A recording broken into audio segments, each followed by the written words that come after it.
മൂന്നാമൻ രക്ഷപ്പെട്ടതാ നമുക്ക് തലവേദനയായിരിക്കുന്നത്. ഇപ്പൊ നമ്മൾ ആ അപകടത്തിന് പിന്നിൽ നിന്ന് ആ രക്ഷപ്പെട്ടൻ മാത്രം അറിയൂ.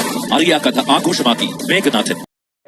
ഹലോ, അങ്ങനെ നമ്മുടെ മഹാലക്ഷ്മി പുതിയ പ്രമോല് നമ്മുടെ മാർക്കോ വന്നിട്ട് കണ്ണനോട് പറയുന്നുണ്ട്, ഒരു അബദ്ധം പറ്റിയല്ലോ സാറേ.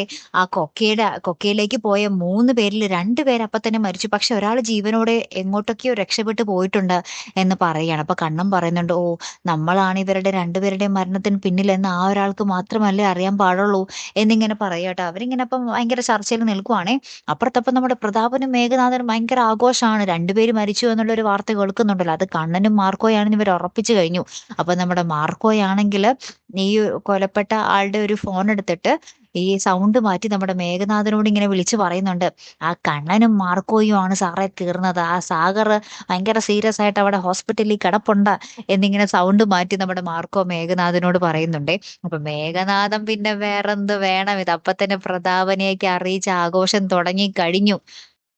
ഇതിപ്പം മേഘനാഥനും പ്രതാപനൊക്കെ എത്രാമത്തെ പ്രാവശ്യമാണാവോ ഇങ്ങനെ ചമ്മി നാറുന്നത്. എന്നാലും ഇവര് പഠിക്കത്തില്ല. ഇനിയും ഇവരെന്തെങ്കിലുമൊക്കെ പണി ഒപ്പിക്കും അല്ലേ. ഒരു രക്ഷയില്ല. കാത്തിരുന്ന് തന്നെ കാണട്ടെ. അടുത്തൊരു വീഡിയോയുമായി വരുന്നത് വരയ്ക്കും. Good bye.